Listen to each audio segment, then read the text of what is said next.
It began with a silence so unsettling that even longtime palace staff reportedly stopped talking in the halls of Buckingham Palace. Within hours, black vehicles were seen entering through a private royal gate normally reserved for constitutional emergencies and highly sensitive state matters. Then came the moment insiders claim changed everything. Meghan Markle's name allegedly vanished from internal ceremonial drafts connected to the future structure of King Charles's reign. At first, palace aides reportedly dismissed it as a routine administrative adjustment, but the expression on Prince Harry's face during that same period hinted that something far more painful was unfolding behind closed palace doors.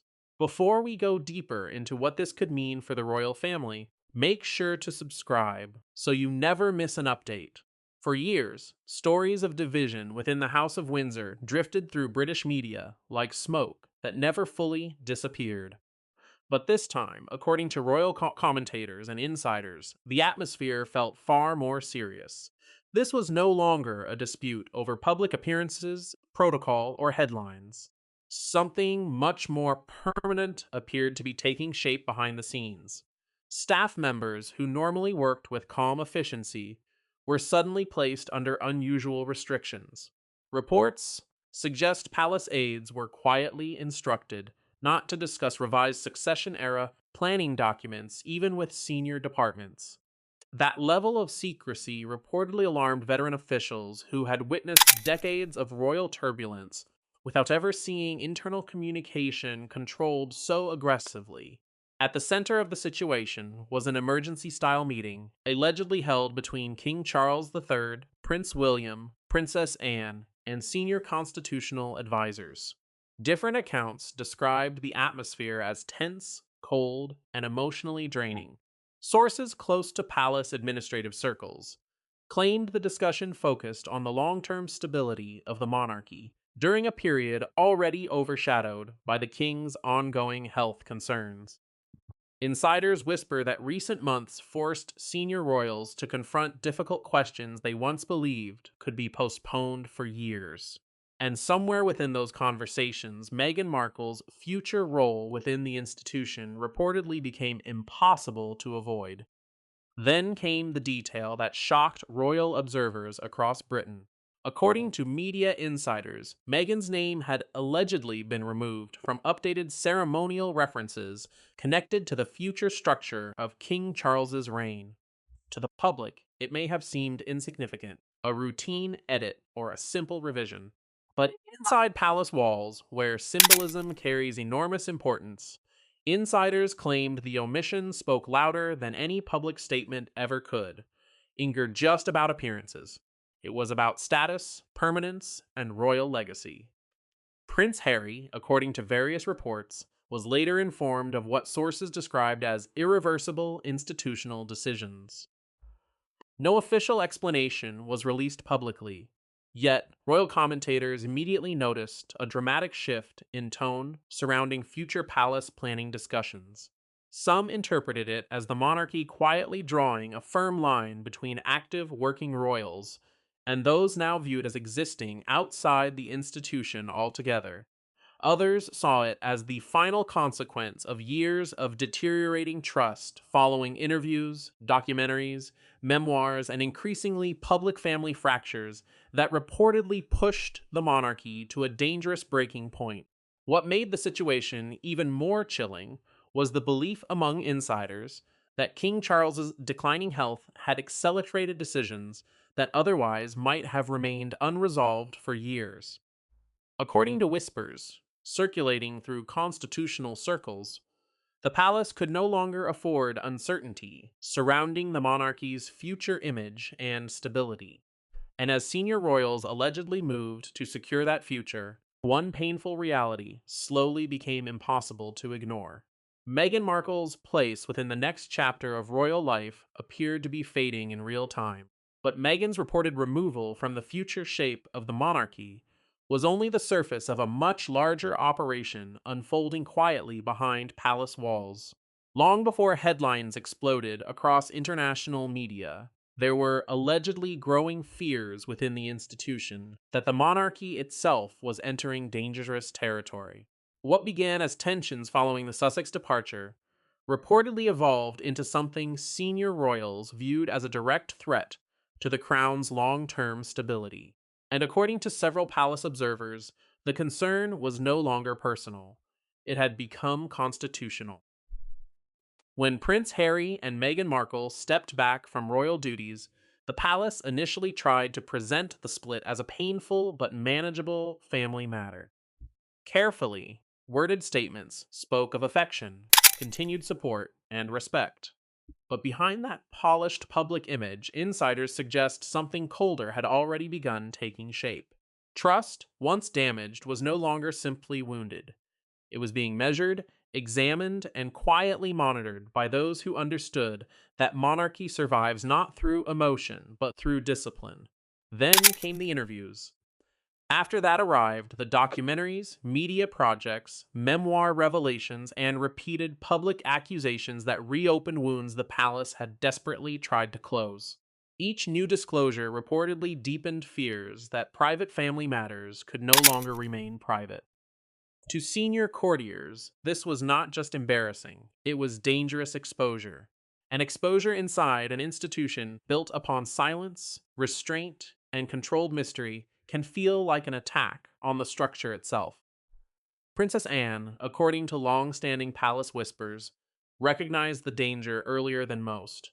Known for her unwavering loyalty to duty, she allegedly pushed for stronger institutional protections long before the public fully understood how serious the divide had become. For Anne, the monarchy was never a family brand shaped by personal emotions. It was a historic institution protected by rules that outlive every individual grievance. And if those rules weakened, the entire structure risked falling into instability. Prince William reportedly arrived at the same conclusion with increasing intensity. As future king, he was no longer watching a family disagreement unfold. He was watching the foundation of his future reign being tested in real time. Every interview, every public accusation, and every fresh wave of speculation reportedly strengthened William's belief that the monarchy needed firmer boundaries, not out of revenge, not out of cruelty, but out of preservation. King Charles, however, was said to be trapped in the most painful position of all.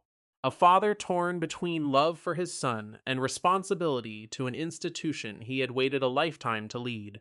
Reports suggest Charles resisted harsher measures for as long as possible, hoping time might ease tensions and eventually create a path toward reconciliation. But monarchy does not survive on hope alone. History is filled with moments when royal families were forced to separate themselves from anything perceived as threatening the crown's future, even when the damage felt deeply personal. And that is what made this chapter so devastating. What appeared publicly as another royal family dispute may already have become something far more permanent inside palace walls. A question not only of relationships, but of protection, legitimacy, and institutional survival. Yet the true shock reportedly came when whispers emerged that secret revisions had already been prepared, long before the public suspected Meghan's standing was at risk. According to persistent palace rumors, the real battle did not begin with media headlines or public appearances. It began with documents, quietly revised ceremonial frameworks, updated protocols, internal planning drafts tied directly to the reign of King Charles III. And somewhere inside those revisions, Meghan Markle's role reportedly disappeared entirely. The most chilling detail, according to insiders, was not that the palace acted loudly.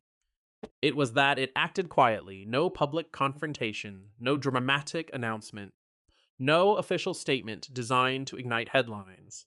Instead, reports claim the machinery of monarchy moved in the way it understands best, through paperwork, protocol, and silence. Early 2026 allegedly became the turning point. The moment long-term ceremonial planning was quietly rewritten to reflect a future in which the Sussexes no longer occupied meaningful institutional space. For royal observers, this was no small adjustment. State events are not casual gatherings. They symbolize rank, trust, belonging, and constitutional importance. To be included within those plans is to remain part of the living structure of the crown. To be quietly removed from them is to be placed outside the monarchy's inner walls. And according to several commentators, Meghan's alleged absence from future ceremonial planning connected to King Charles's reign suggested something far colder than temporary distance. It suggested permanence. Senior aides were reportedly instructed to reduce Sussex references within long term palace planning documents, especially in areas connected to future ceremonies, diplomatic receptions, and official family positioning. If true, that instruction alone would reveal how deeply concerned the institution had become, because the monarchy does not erase names casually. It distances carefully, reshapes slowly, and reduces visibility with deliberate precision. Every omission carries meaning, every adjustment becomes a message, and every revised document can quietly serve as a weapon in a much larger royal struggle. Royal insiders described the process not as punishment, but as institutional distancing. That wording mattered. Punishment sounds emotional. Distancing sounds strategic. Punishment can be reversed through forgiveness. Distancing becomes policy. It allows the palace to move forward without appearing vindictive, while still making it unmistakably clear who remains trusted near the crown and who no longer does. According to these reports, Meghan was never publicly condemned. She was simply moved further away from the official future of the monarchy. Prince Harry, insiders claim, was furious when he learned how extensive the revisions had become. For him, this was reportedly not just about ceremonial paperwork. It was about his marriage, his children, and his place inside the family he was born into. The emotional impact was said to be severe because the decision carried a brutal contradiction. Harry remained royal by blood, yet the institutional world surrounding that bloodline was being quietly reshaped without him. By then, palace commentators had reportedly begun whispering about something some referred to as the Crown Continuity Protocol, an alleged internal logic designed to shield the monarchy from future instability. History, after all, has shown that royal exclusions often emerge during periods of pressure when institutions believe survival demands sacrifice. But while Meghan's reported removal shocked observers, insiders claim Prince William was already preparing the next phase of what some described as a royal counteroffensive. If King Charles represented the emotional heart of the monarchy, then Prince William and Princess Anne increasingly came to be viewed as its iron shield. And according to several interpretations of recent palace activity, the pair had finally decided the era of hesitation was over.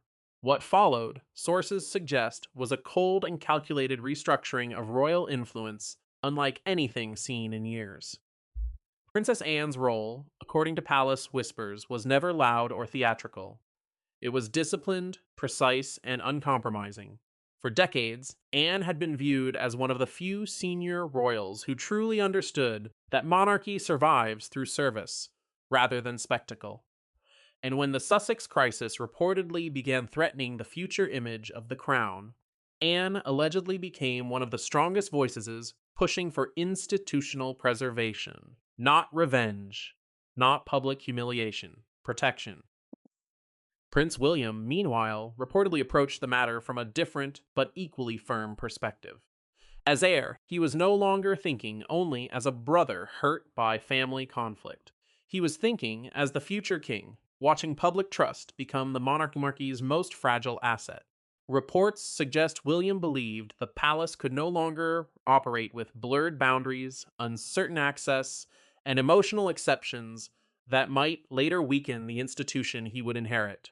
Every unresolved issue, every half open door, and every vague ceremonial possibility reportedly became a risk. That was when insiders allegedly began whispering about an internal strategy some referred to as the Hare's Accord. Whether official doctrine or simply palace shorthand, the phrase reportedly captured a growing understanding between William and Anne. The monarchy would move forward by tightening its inner circle, protecting ceremonial structures, and ensuring that only those fully committed to royal duty remained close to the center of power. It was a quiet but decisive transformation. The old language of possible reconciliation was slowly being replaced by the colder language of continuity.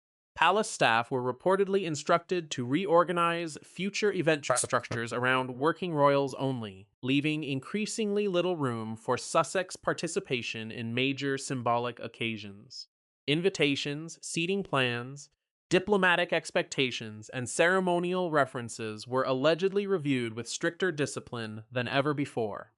Nothing appeared accidental. Nothing was left uncertain.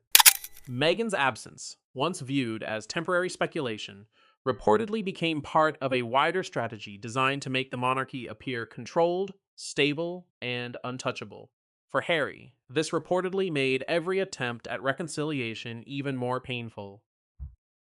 Sources suggest that even when private communication technically remained open, the atmosphere surrounding those conversations had fundamentally changed. The question was no longer whether father and son could still speak. It was whether the institution would ever again trust the world Harry and Meghan had created outside palace walls. And increasingly, insiders claim the answer, coming from William's side, was devastatingly clear. The monarchy would choose stability over sentiment, duty over emotion, the crown before the wound.